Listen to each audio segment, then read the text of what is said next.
Continue our song of ascent to Psalm 121 today. We can imagine a man on his pilgrimage, maybe with his family, on his way to Jerusalem to come and worship the Lord.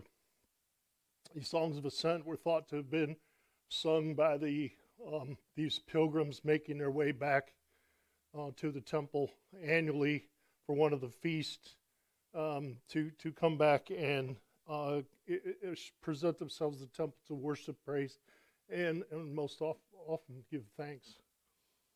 These psalms were ways to reflect on life from where they're coming from, where they're going to, and so they can serve us as Christians in much the same way as we reflect on our life. That's not to say that these psalms were written by the same person all the way through. But they're a collection of psalms that were used for this purpose that we're saying, so they were from different people, different perspectives. And we'll see that as we go along the way. Psalm 121, I will lift my eyes to the hills, from whence comes my help.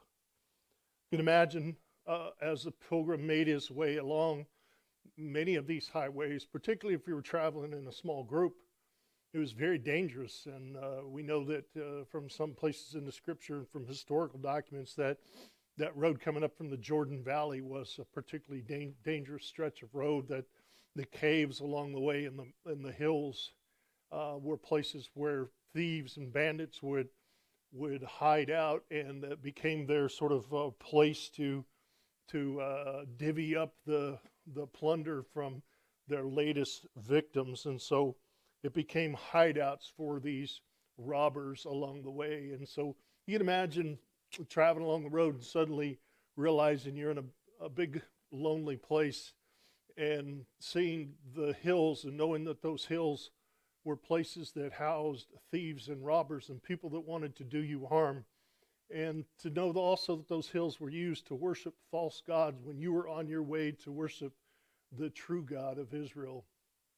It was, again, you'd get this sense like the first psalm of loneliness, of trying to make your way on a journey in which many people opposed you and wanted to keep you from your journey, or to stumble you and cause you harm.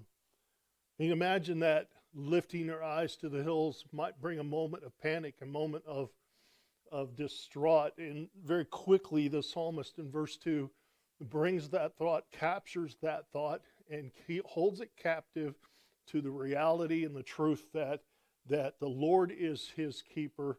And he says, my help comes from the Lord who made heaven and earth. That's where my help comes from.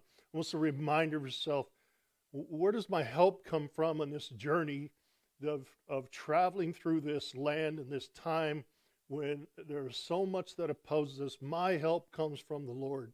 And it is a constant reminder, and it's something we have to remind ourselves, and we see the psalmist doing that here. Verse 3, he will not allow your foot to be moved.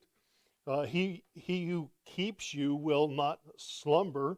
And behold, he who keeps Israel shall neither slumber nor sleep. And so you see the Lord is declared as the maker of heaven and earth, and as the creator of all of heaven and earth and of all things. It is acknowledgement of his power and of his authority over all. And that as the one who has authority all, he is not held captive. He is not wondering how your journey will go, but he knows every step. He knows everything all along the way. And that is our source of help. He will not allow your foot to be moved unless it is for his purpose and for your growth. He will not allow you to suffer in any way. He doesn't fall asleep. He doesn't doze off because he's bored with your trip and suddenly get surprised by something that happened to you along the way. He does not slumber and sleep. This is in sort of opposition to what the false gods and those worshiping and chasing after all these false gods and these false entities might experience. And many times they became the keeper of their gods, that they had to keep their God, they had to form their God, they had to stand their God up or nail their God to a tree or make a special idol. They had to perform many, many works for the God, and they had to work constantly to keep their God. And their God never did anything for them. They were the keeper of their God. And we find the psalmist declaring that the Lord is my keeper. He is sovereign over all, and that he does not sleep in slumber, where these that worshiped false gods, chased after these idols, would often have to say, well, my God must have been asleep. My God must have been away on business. My God must have been distracted by something. That's why he never answered my prayers. And it would become this constant sort of excuse for those chasing after these false gods and these idols, where the one that chased after the Lord, that served the Lord, and acknowledged that he is the keeper. And he says the word over and over, that he portrays God as this keeper, that he is the keeper of his people, not his people the keeper of him. And then again in verse 5, the Lord is your keeper. The Lord is your shade at your right hand, which kind of brings to mind the cloud that shaded the Israelites as they came out of Egypt, that the Lord kept the harshness of the sun from his people. And it again just portrays God as this keeper, that he is watching over his and keeping them from any harm. And he says, the sun, verse 6, shall not strike you by day, nor the moon by night.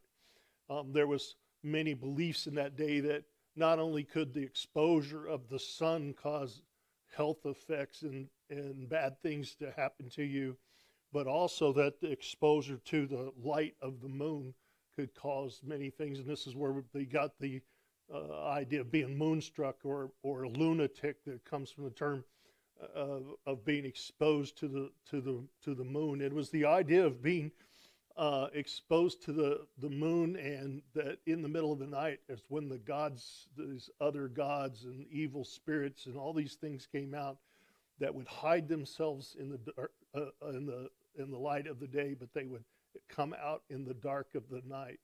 And it was just a way of them portraying these entities, these evil things.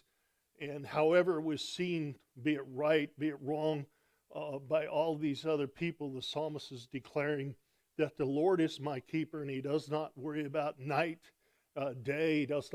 He's not limited by any of those things. He's not just the God during the light, or the God in certain geographical places, but he is the God of all of the heaven and all of the earth, of all of day, of all of night, across all of time. And so it's an interesting way of just displaying God's sovereignty and his power.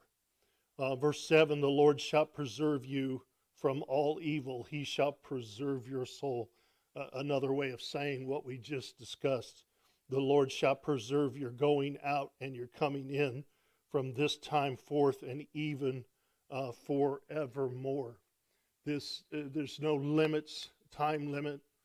God does not just preserve you along this way, but not that way, or this time and not that time, or this time of day, or this geography, or anything else. But he is the keeper of your soul being eternal. That this body of flesh, it will come and it will go. This body of flesh was dying from the very beginning, that it's been inflicted with sin. But this soul lives on forever. It's what the part that God created that would live on forever, and he will place it in a glorified body someday.